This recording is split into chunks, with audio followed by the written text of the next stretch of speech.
Buenos días, nuestro Señor. Gracias por esta oportunidad nuevamente, cuando aún apenas está saliendo el sol, de antes de buscar la luz del mundo, la luz del sol, la luz que tú naturalmente nos has dado por amor, que tu luz sobrenatural nos llene, nos inunde, nos, nos guíe en el camino. Recordando lo que estudiamos el sábado, que los que son guiados por Dios, por el Espíritu de Dios. Estos son sus hijos.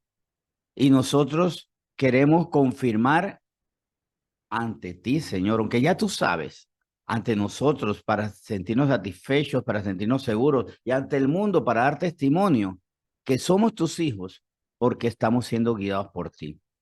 Y que la pregunta que nos hacemos la variamos un poquito. Porque una pregunta que nos hacemos continuamente ante todas las cosas, ante todos los desafíos que tenemos en nuestra vida es, Señor, no, más bien, no, Señor, ¿qué hago? Es, ¿qué hago?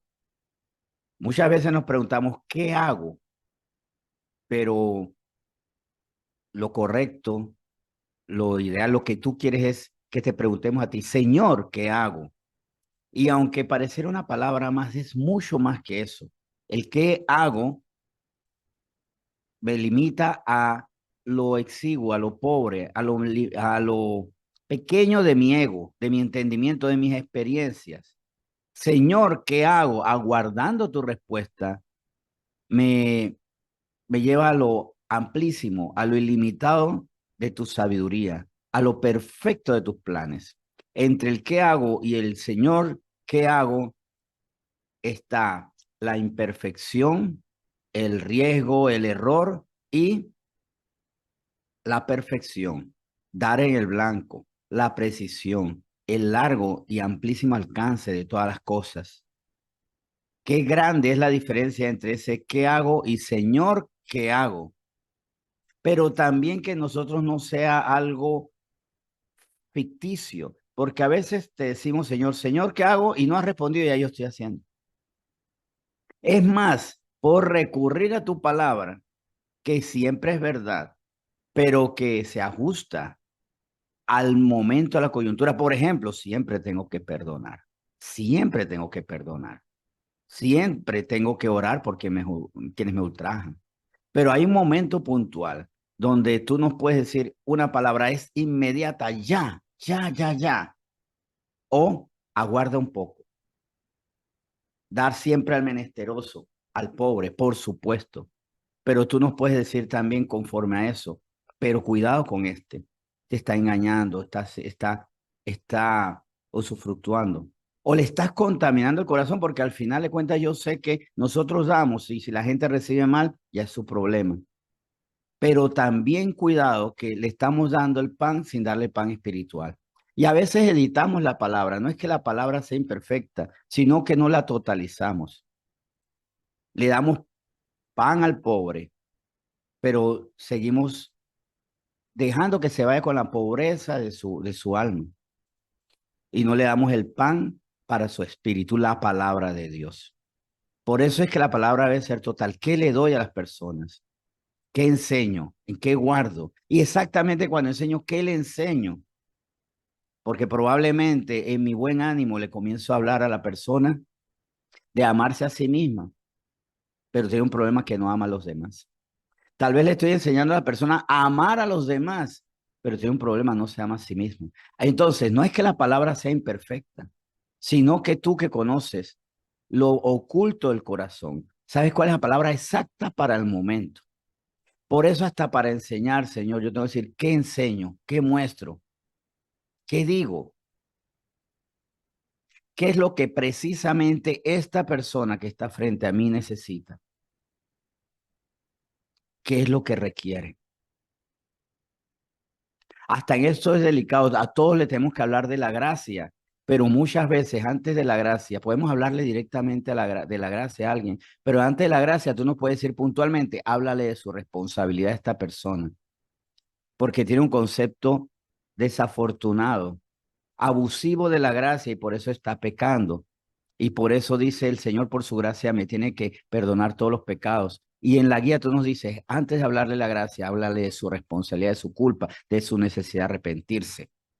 de convertirse, para que sea entonces, para que sea rescatado por tu gracia. Por eso necesitamos tanto tu guía, por eso necesitamos tanto tu palabra y el Espíritu que nos muestra dónde, en qué punto y con qué intensidad hablar tu palabra. Señor, ayúdanos hoy y que en este tiempo seamos más que enriquecidos con tu palabra, la cual bendecimos desde ahora y siempre, aunque siempre lo hemos hecho, tú nos has enseñado a siempre a bendecirla, pero la bendecimos con todo júbilo y con toda esperanza, en nombre de Jesús. Amén. Buenos días a todos y hoy vamos a iniciar esta semana con un tema tan esperanzador que de hecho ese es su título. Poner las esperanzas. Hay que poner esperanza a lo que hago, pero poner las esperanzas en el lugar exacto. Así que para volver a enfatizar, y exactamente era el título, el tema hoy se titula Poner las esperanzas en el lugar exacto. Ah, es que yo tal vez esté cometiendo dos errores o uno de dos. Uno es que no tengo esperanza en nada y no pongo esperanza en nada. Eso es un error. Pero el otro error es que sí estoy poniendo la esperanza, pero donde no es. Y es como poner la leche en el horno y no en la nevera. Si quiero que se mantenga fría, ¿dónde debe estar? Es como poner el dinero en un bolsillo roto o en un bolsillo que no tenga rotura. ¿Dónde lo pongo? Es el mismo dinero, es la misma leche, es lo mismo, el mismo recurso, pero dependiendo de dónde lo ponga, se va a guardar. Y para esto, primero que todo, y para enamorarnos la idea de dónde poner las esperanzas, primero quiero que recordemos algo. Y si no lo sabíamos, bueno, nos enteramos hoy. ¿Sabían ustedes, y creo que muchos ya lo saben, pero por si acaso hay alguien que no se había enterado hasta ahora, sabían que Dios tiene planes con nosotros? Dios mismo del cielo tiene planes con nosotros, también los tan microscópicos aquí en la tierra. Y nosotros somos sus elementos de bendición, transformación, provisión y beneficio para nuestro entorno. Y si no tenemos propósitos, Señor, ¿para qué me tienes en la tierra? Mira tu entorno y mira cómo tú tienes que bendecir, transformar, proveer y beneficiar a esas personas, a ese entorno, a tu propia naturaleza. ¿Y eso qué quiere decir? Que Dios no nos ve a nosotros como cualquier cosa. No nos puede ver como cualquier cosa cuando de hecho nos encuentra útiles para cosas especiales y grandes. Ah, que somos los vil y menospreciados, sí, pero Él, a pesar de nuestra propia vileza, de nuestra propia estima, de nuestro propio valor, de nuestra propia calidad, Él nos considera útiles y para eso nos lleva a alcanzar la estatura del carácter de Cristo. Para que con ese carácter nosotros, antes inútiles, ahora seamos útiles para cosas especiales y grandes. Pero bueno, grandes como conquistar reinos. ¿Será que entonces ahora nosotros vamos a ser príncipes y habrá princesas aquí? No necesariamente. Es que nosotros vemos la grandeza a veces solo como la ve el mundo. Soy grande si tengo grandes galardones, trofeos, si soy famoso, si tengo la primacía, si estoy en el trono sobre una nación. Bueno, no necesariamente eso es la grande. Tal vez lo grande es cambiar la vida de un puñadito de personas. Tal vez solo viene para cambiar la vida de un pequeño grupo de personas. Ahora, el tamaño no lo pongo yo.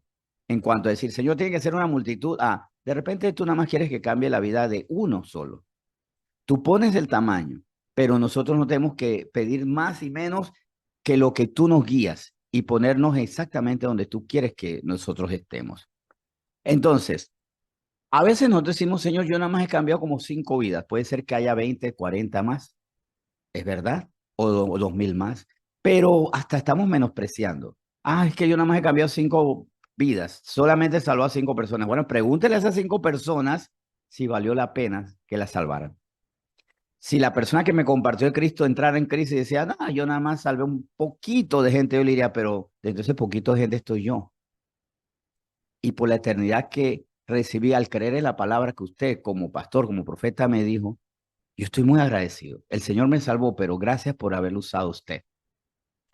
Así que por eso Dios tiene esperanza en nosotros para estas obras. Y si Dios pone su esperanza en nosotros, nosotros debemos poner nuestras esperanzas en Él y también nuestras esperanzas en lo que Él cree que va a hacer con nosotros. Y jamás creer que no tenemos propósito o valía. Es lamentable cuando a veces por no creer que tenemos propósito o valía para las cosas de Dios, nuestros propósitos son cosas bien terrenales. Vamos a Jeremías 29, versículo 11. Y miren, a veces podemos detectar la falta de propósito de las personas, el verdadero propósito, no porque no hagan nada, sino porque hacen cosas que no tienen trascendencia para la eternidad. Hay personas que su propósito es solo trabajar y cumplir las asignaciones de su empleo, que no está mal, pero es que el problema es cuando es solo cumplir las asignaciones del empleo. Hay personas que creen que su propósito es solo estudiar y no ven más allá. ¿Para qué estudio? ¿De qué me sirve lo que yo estudio? ¿Para qué me sirve y cómo me permite llegar a otras personas por medio de mi estudio para engrandecer el reino de los cielos, establecerlo aquí en la tierra? En Jeremías 29:11 vamos a ver que hay una enorme diferencia entre los pensamientos de Dios y los pensamientos de nosotros. Dice Jeremías 29:11, porque yo sé, dice Dios aquí, yo sé los pensamientos que tengo acerca de vosotros, dice Jehová, pensamientos de paz y no de mal, para daros el fin que esperáis. Miren, Dios sabe los pensamientos que tiene acerca de nosotros, también lo que pensamos. Pero en cuanto a los pensamientos de Dios, Él tiene pensamientos de paz y no de mal. Y la paz se trabaja cuando se tiene ese propósito de procurar la paz, erradicando toda violencia, erradicando el corazón de las personas, los rencores, los odios, los prejuicios, los complejos, los pánicos, porque a veces los pánicos se vuelven violencia. Muchos que nos atacan es porque están repletos de pánico, de paranoia. Ya me quieren hacer daño, así que ataco yo primero. Y para sembrar y hacer crecer la paz, tengo que trabajar quitando todo ese estorbo. Y el Señor espera eso de nosotros. Pensamientos no de mal. Y el Señor quiere que nosotros tengamos pensamientos no de maldad, no de banalidad, para daros el fin que esperáis. Nosotros, si estamos esperando la gloria de Dios y que se manifieste, transformando la sociedad, tenemos que sintonizarnos con los pensamientos de Dios. Ya dejar de pensar, ay Señor, ¿cuándo vas a mandar a alguien que pueda hacer algo? El que dice, ¿cuándo vas a mandar a alguien que pueda hacer algo? Se está desestimando a sí mismo y está desestimando a Dios que a nosotros nos tiene en esa oscuridad para hacer luz. Ahora, yo sé que a veces hay situaciones como la falta de cambio, la inmovilidad, el mal se vuelve ahí una roca y que no podemos ver resultados y eso a nosotros nos deprime. Dice Salmos 42:11 que no debe ser así. Pero si estamos perdiendo la esperanza y en lugar de esperanza, en el lugar de la esperanza está el abatimiento, es porque hemos colocado nuestra esperanza donde no es. A veces sabes que nosotros como cristianos ponemos nuestra esperanza en nuestra propia capacidad, nuestro esfuerzo. Y dice Salmo 42:11 que eso no es así. Dice Salmo 42:11 de hecho lo siguiente, ¿por qué te abates, oh alma mía, y por qué te turbas dentro de mí? Antes de seguir leyendo el versículo, vamos a poner la respuesta que cualquiera podría decir. Oh, ¿por qué te abates, oh alma mía, y por qué te turbas dentro de mí? Porque me esfuerzo y no pasa nada. Porque les digo, y eso es por gusto. Porque hablo y no hacen. Exhorto y no obedecen. Amonesto y les pasa por alto. Son apáticos a la buena instrucción. Ah, es que estás esperando en ti mismo. Pero dice la segunda parte de este versículo de 42:11, Salmos 42:11, espera en Dios. Espera en Dios porque aún he de alabarle, salvación mía y Dios mío. Eso quiere decir que nosotros tenemos que alimentar espiritualmente nuestra esperanza y no alimentarla en lo natural. ¿Por qué nos equivocamos? Porque colocamos nuestra esperanza en mesitas muy endebles. La ponemos en mesitas temblorosas que se caen en nuestro ego, en nuestra capacidad, en nuestras autoridades, en nuestros amigos, en la pareja. Ponemos nuestra felicidad y ponemos todo en esa canasta. O sea, ponemos una canasta muy sensible en una mesa muy endeble. Por eso es que nosotros tenemos que alimentar nuestra esperanza con el Espíritu Santo en oración. Por supuesto, porque el Espíritu Santo quiere hablarnos y quiere escucharnos, quiere amonestarnos, exhortarnos, corregirnos, quiere perfeccionar nuestras oraciones, pero para eso tenemos que hablar con Él. Y alimentar nuestra esperanza, al alimentar nuestra esperanza con el Espíritu Santo en oración, ya debemos de dejar de alimentar nuestra esperanza en la carne, con nuestras propias palabras, a veces dándonos ánimos. Somos porristas de nosotros mismos, pero somos porristas de un equipo que es perdedor, pues, que no puede con todas las batallas. O a veces ponemos nuestra esperanza en el mundo, creyendo en las promesas fallidas del mundo. El mundo promete muchas cosas. Promete, los políticos prometen, la publicidad promete. Cámbiese a esta marca de celular y siempre tendrá cobertura. La publicidad es una forma de a veces ver cómo el mundo siempre promete. ¿Pero para qué promete? Para que le compremos, para que nos asociemos, para que dejemos de autogestionarnos en algunos sentidos, o peor aún, de gestionar nuestras vidas con Dios y dependamos de instancias humanas fallidas y que al final velan por sus propios intereses. En Romanos 15, versículo 13, queda claro que es Dios, el Dios de esperanza, que en su totalidad nos da respuesta. Y vuelvo, repito, porque ya lo había dicho, si no me equivoco, lo había dicho. Examinemos dónde estamos colocando, en qué personas, instancias, organizaciones, en qué pensamientos humanos estoy poniendo mi esperanza. Todo lo que sea que no viene de Dios, todo lo que no sea de Dios, mejor dicho, todo lo que no sea de Dios es endeble y es peligroso, es pasajero. Dice Romanos 15:13, y el Dios de esperanza os llene de todo, repito, perdón, quiero leerlo bien, y el Dios de esperanza os llene de todo gozo y paz en el creer, para que abundéis en esperanza por el poder del Espíritu Santo. Pero aquí la alimentación, lo que nutre a la esperanza está en creer. Y creer fruto de mi vida espiritual, porque los cristianos espirituales y maduros no pierden la esperanza en Dios. El que pierde la esperanza en Dios es porque un cristiano carnal, pero el cristiano espiritual no pierde la esperanza en Dios porque tiene una fe que es producto del fruto del Espíritu Santo que siempre menciono y la gente dice, ya me imagino por dónde viene. Y me ha escuchado 2, 3, 4 veces, ya esto le huele como que el fruto del Espíritu. ¿Será que va a hablar ahora del fruto del Espíritu de Gálatas 5? Pues sí, en Gálatas 5, 22, 23 dice, mas el fruto del Espíritu es amor, gozo, paz, paciencia, benignidad, bondad, fe, mansedumbre, templanza. Contra tales cosas no hay ley. El fruto del Espíritu Santo, ¿por qué me produce esperanza?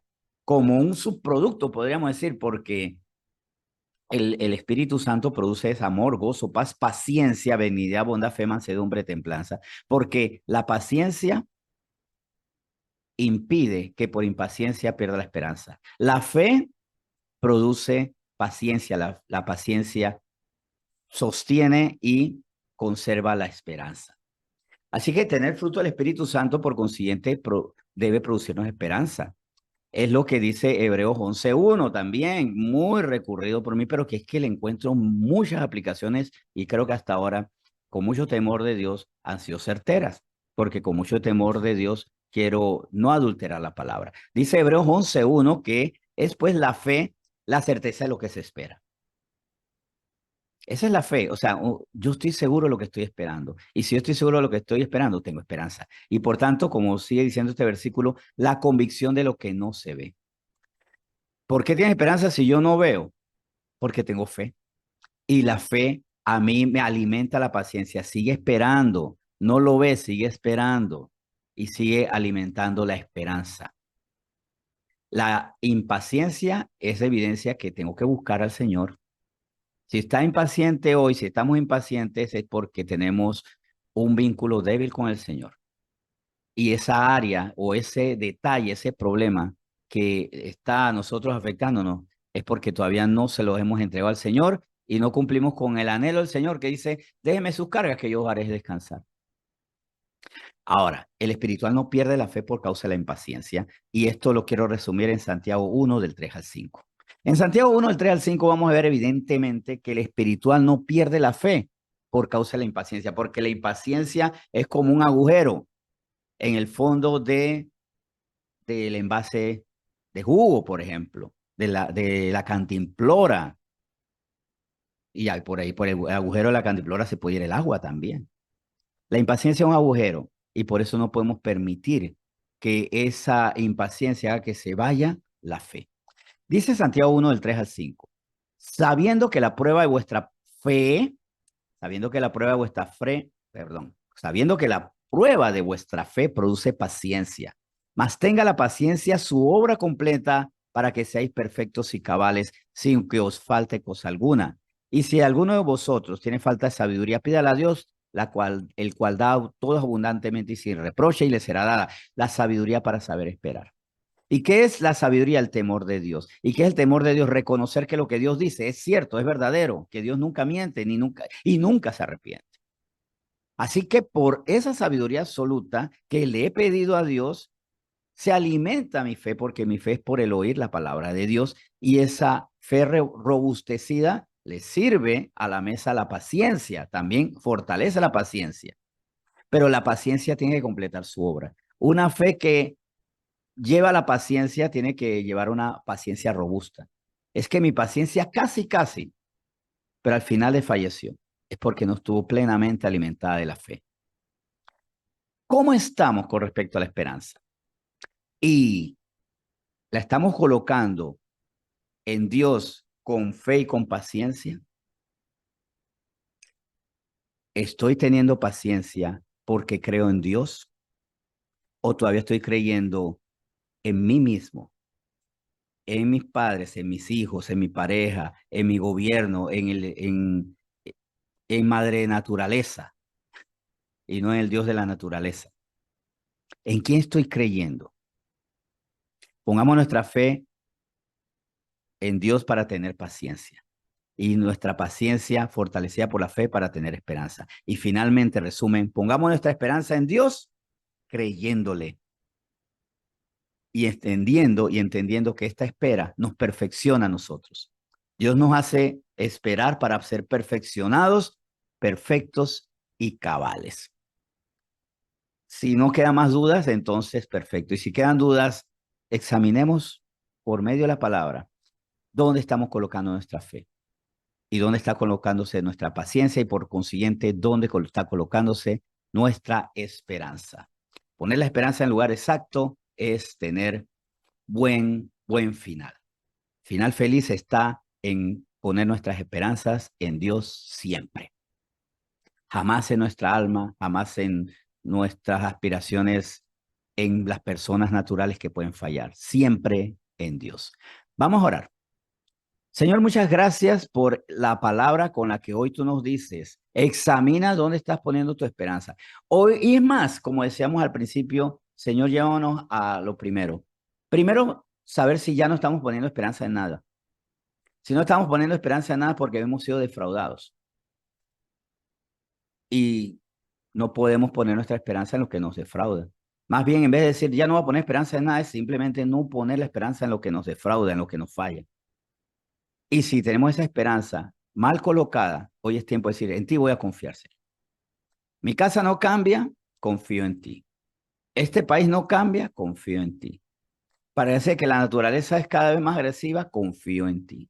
Que tal vez tengamos una sequía peor el otro año, confío en ti. Que tal vez mi salud no se va a mejorar, confío en ti. Confío siempre en ti. Con fe que me lleva a la paciencia, con paciencia que robustece mi esperanza. Gracias, Señor, porque necesitamos escuchar esta palabra. Todos estamos enfrentando situaciones, pero tú quieres que discernamos, sí, todos los que estamos aquí, cada quien examine dónde está poniendo su esperanza para que no se caiga y no se rompa en el suelo. Señor, gracias por esta palabra que bendecimos en nombre de Jesús. Amén.